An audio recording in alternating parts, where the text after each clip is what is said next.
Hi guys, welcome back to True Crime Time ASMR.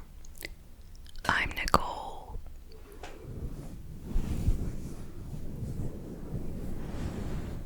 Thank you so much to everyone who has tuned in to this video.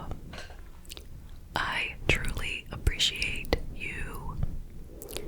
And if you're new here and you enjoy whispered true crime, please consider subscribing to the channel. I post 2 times a week, on Monday and Thursday at 6 p.m. Eastern Time. I recommend using headphones if you would like to hear the gentle mic brushing. Now, before we get started, please make sure that you have subscribed to the channel, hit the notification bell, and if you don't mind, please give it a like.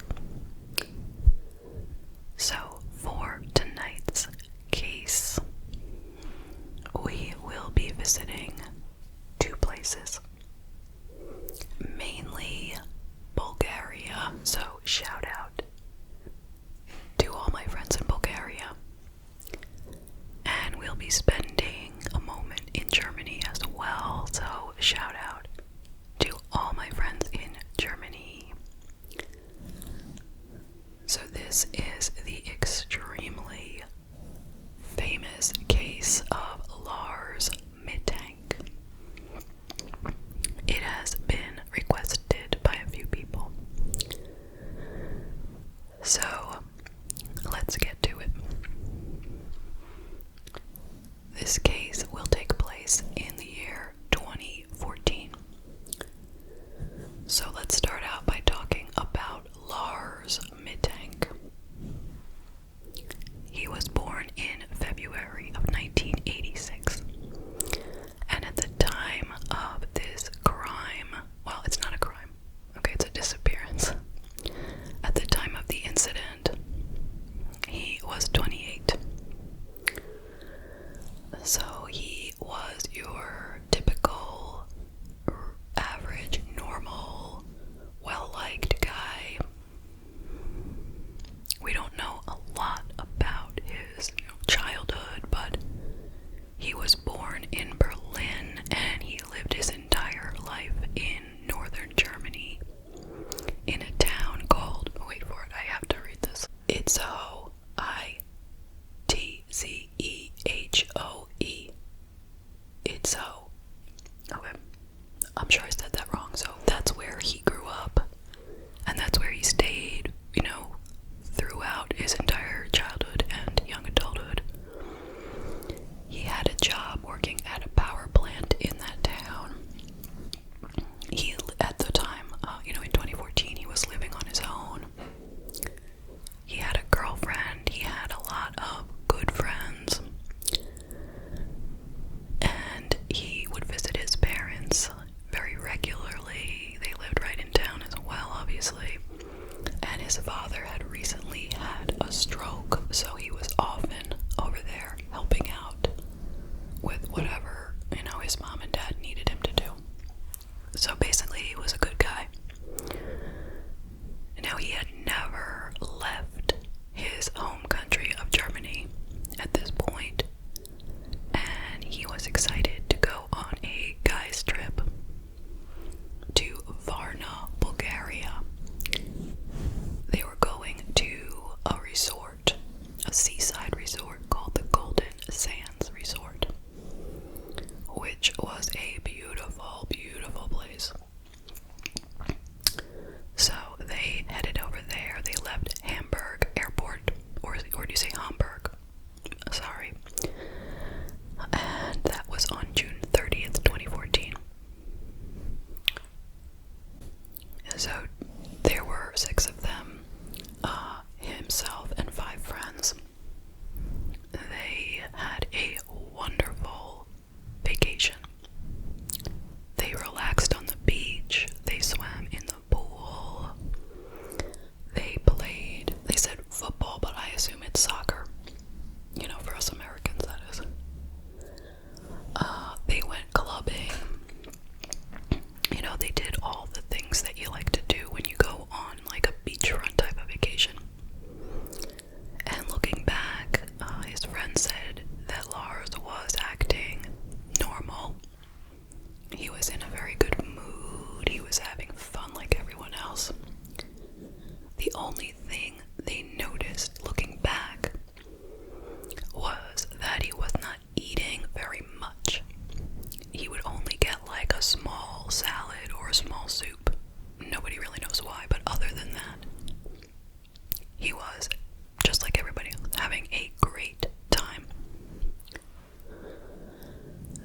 on the night before they were ready to leave. So it was now July 7th, okay?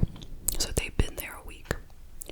So the night of July 7th, they all went out to a bar or a bar restaurant. Somewhere I read it was McDonald's. I don't know. It doesn't really matter though. They were drinking. I don't know if they have drinks in McDonald's in Bulgaria, but like I said, none of that really matters.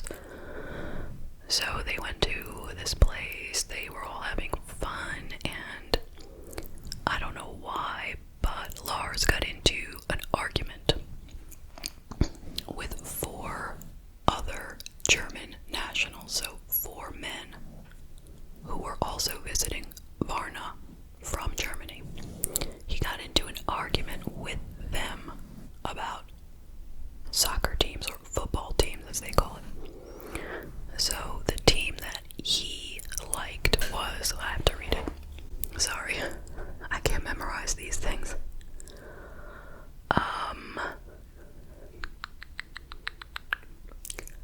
Okay. The men liked Bayern Munich, and he liked Werder Bremen, okay? So this became an argument, but nothing physical at that point. Meanwhile, all his friends decided it was time to go back to the resort and get some sleep because they were leaving the next day to go back to Germany. But he decided to stay out. I don't know why. So he stayed out, and the next morning, the friends came out, woke up and came out to see that he had been out all night, and he had come home all beaten up. He had an injured jaw and a ruptured eardrum. So he explained that these 4 men hired 4 other men. These other men were either Russians or Bulgarians, he said, who were hired to beat him up. And that's how he got these injuries. So, he went to a doctor, and the doctor gave him a prescription for antibiotics called, one more thing I have to look up, another big word that I can't memorize. Okay, cefprozil, 500 milligrams, okay? That's the antibiotic that he was given, supposedly. It is a common antibiotic for ear infections, and the point was, this was to prevent an ear infection, since his eardrum was ruptured. And the doctor said, you better not fly today because, well, if you've ever flown with any kind of ear problem, it is so painful when the air pressure changes, and it could make his problem worse. So he was told not to fly yet. And his friends all said they would stay back with him and change the flight, But he said, no, don't worry about me. Just go ahead, back. I'll be okay. And they listened to him. I mean, in truth, if you think about it, it is a big deal to change your flight. The hotel wouldn't keep them any longer because it was fully booked. This was a resort, and it was like holiday season. There were no rooms available. So no matter what, they had to leave their rooms there. But his friends offered to stay, but he said, no, it's fine. Go ahead home. So he found a room at this place called the Hotel Color. I think that's what it's called. Color Hotel. No, Hotel Color. Right near the Varna airport. It was a much cheaper place, nothing fancy. So that is where he went. And that evening he called his mother, and he was whispering to her on the phone, and he told her people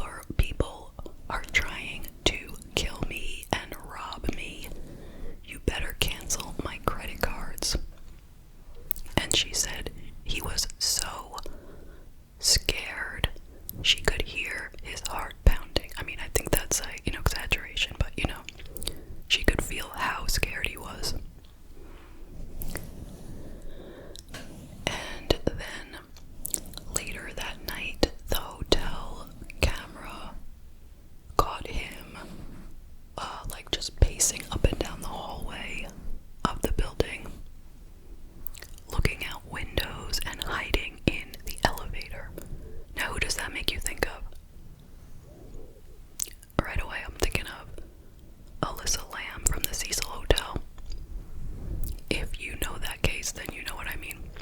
So anyway, that's what he was doing, just pacing up and down the hallway, looking out the windows, hiding in the elevator.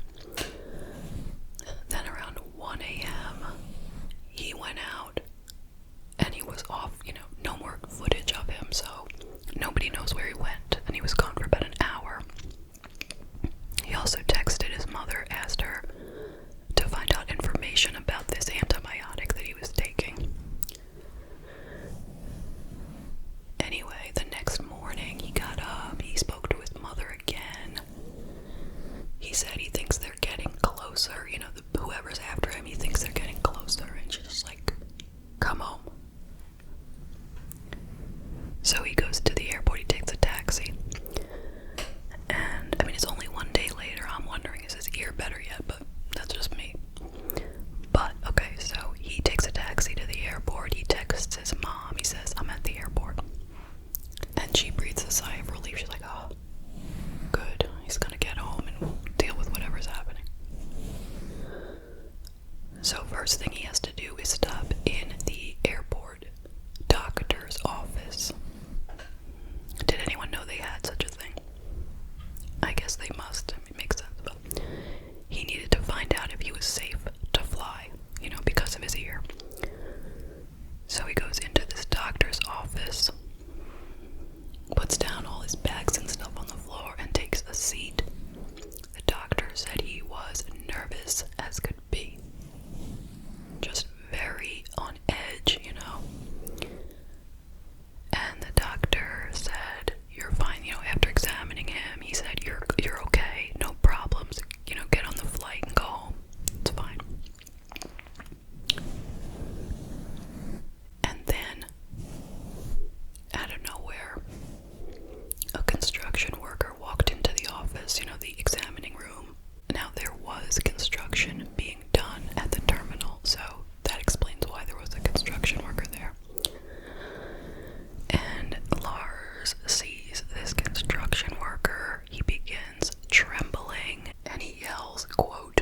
his mother goes over there and she is looking. She has hired people, hired detectives, investigators. I think the German police also helped, but I'm not 100% on that. But anyway, everything that could be done to look for a person was done. Okay, so no stone was left unturned. They did it all. But they didn't find him. They found no trace of him whatsoever. Now remember, he has absolutely nothing. No phone, no money, no passport. He left all that stuff in the doctor's office. So what could he possibly do with himself after he ran away? Now it was said that he had basic survival skills. He knew how to hunt and fish and whatever. But it was felt that that wasn't going to be enough to help him survive. Supposedly it was extremely hot that summer, or maybe every summer, in Varna. And without any food or, shelter or anything, he was not going to survive for very long. So now that was the day he went missing, was July 8th, 2014.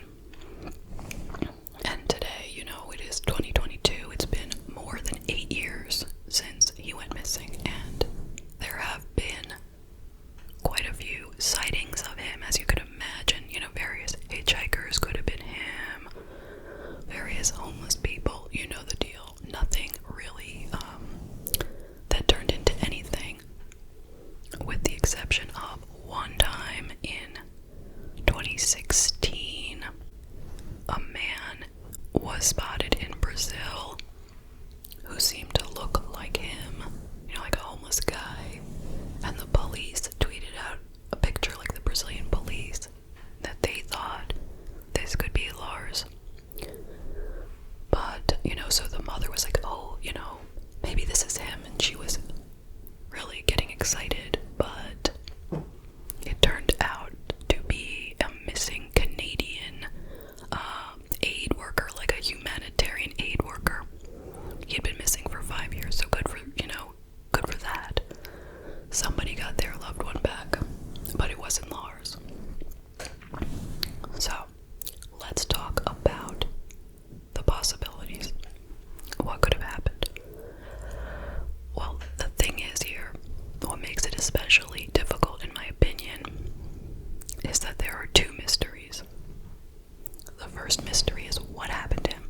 How did he become like a regular, happy, average, healthy 28-year-old man, and then turn into this paranoid guy, possibly psychotic, running for his life from nothing?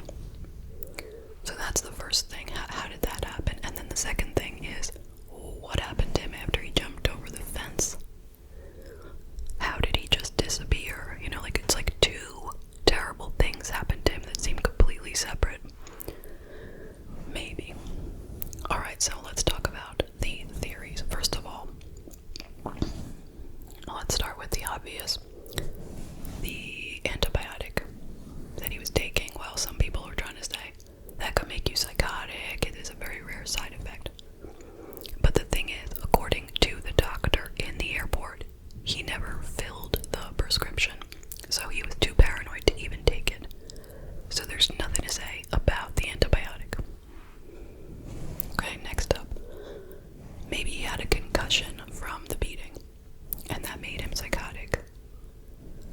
But the doctor at the airport examined him and found nothing wrong with him. So if he was in bad enough shape to become psychotic from a concussion, don't you think that doctor would notice something? So let's forget about a concussion. Mental illness. Well, he had no history of mental illness, no family history of mental illness, but, that means nothing. This could have been his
when he was at the bar with the guys. Like, I'm just thinking maybe those guys were mad at him, the Germans, and maybe they like slipped something into his drink as like a joke or a prank. You know, I don't know. I'm just grasping at straws or whatever.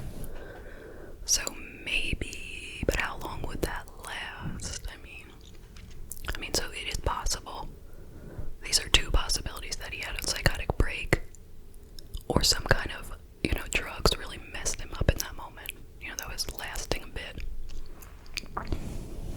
From the 7th into the 8th, like at least a day.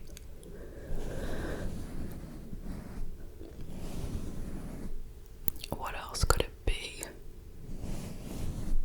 I don't know, nobody's talking about inner ear imbalances. Like, have you ever heard about people getting really messed up from inner ear damage? I mean, maybe there's something there, but no one's talking about that. Maybe someone out there has had experience. I know I've had friends who've had problems, inner ear problems, that really mess them up. I don't know if that would make you paranoid or psychotic, though. Okay, so have we covered all those bases about why he could have been acting psychotic? I think so. So let's move on to the other question, which is what happened to him after he jumped the fence and ran away. Where did he go? What happened to him? Could he still be existing somewhere? Maybe. I mean, it's possible. Does it seem likely? No. How did he just disappear without a trace so quickly? But it's possible. Another thing people talk about is that Bulgaria is, they have a very high rate of human trafficking for things like sex. I have to spell things nowadays. And also for organs. So, is it possible that somehow, in all his psychosis and everything or whatever, he just winds up in the hands of somebody who's looking for a guy like him to traffic?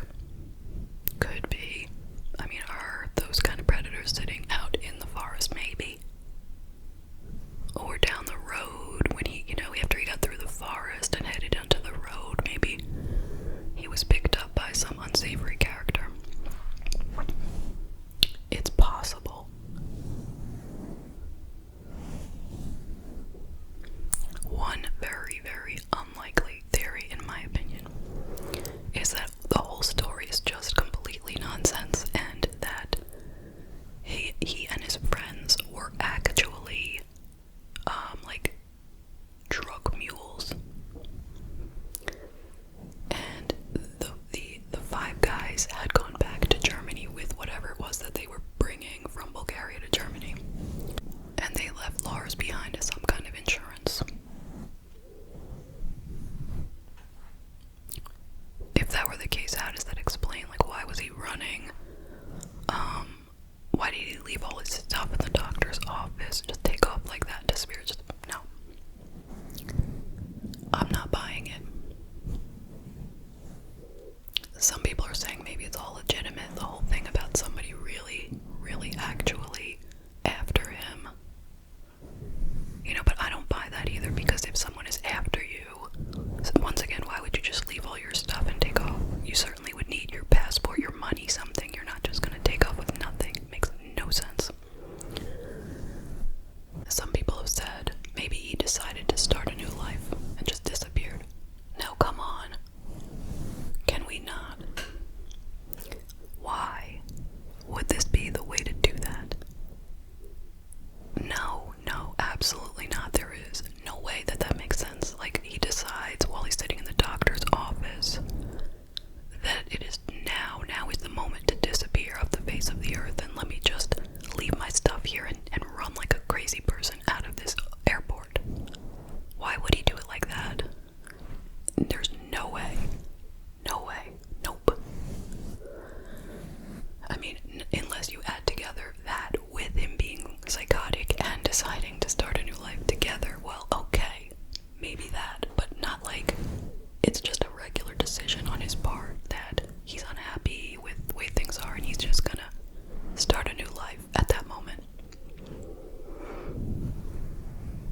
him say that maybe he, took off running and decided to take his life.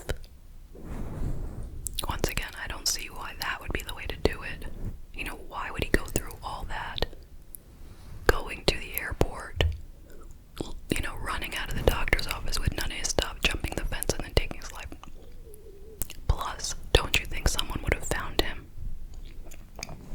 I mean, they were looking. They had dogs, they had drones, they had everything, okay? So, I don't know. I think those are all the theories. So, what do you think? I'm definitely interested to hear your theories. This one is really, really confusing.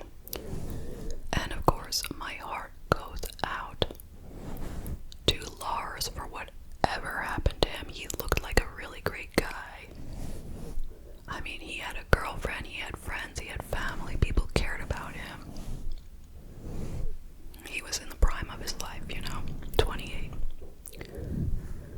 And his poor family, his poor mother, she was dealing with her husband being sick, having just had a stroke.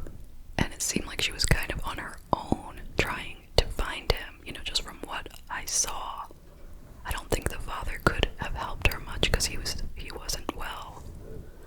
And I don't know if he had siblings. There was no mention of that, but I mean, he could have. And his girlfriend, everybody, his friends who left him, it's not their fault, in my opinion. I mean, how did they know this would happen? This is like a 1 in a billion, not a million, 1 in 8 billion situation. They offered to stay, okay, or so they said. I mean, we don't really know. We have no proof, but they said that they offered to stay, and he said he'd be fine. And you would think he would be fine, it didn't seem like that severe. He had an ear injury, and he was going to be flying home the next day, And they were all in Europe. It's not like you're in America. You and your friends are in America and you all flew to Bulgaria. It might be a little more scary, I think, to leave your friend there. But, I mean, maybe I'm wrong. I'm not a European, but tell me, if you go from one European country to another, is it, as scary? I don't know how to ask this question. It's like, for me to fly from New York to California, that's a long trip, but it's not really that scary. You know what I mean? You don't feel that foreign. It's still your country. Do you feel that way in Europe as you travel from one country to another?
is seeing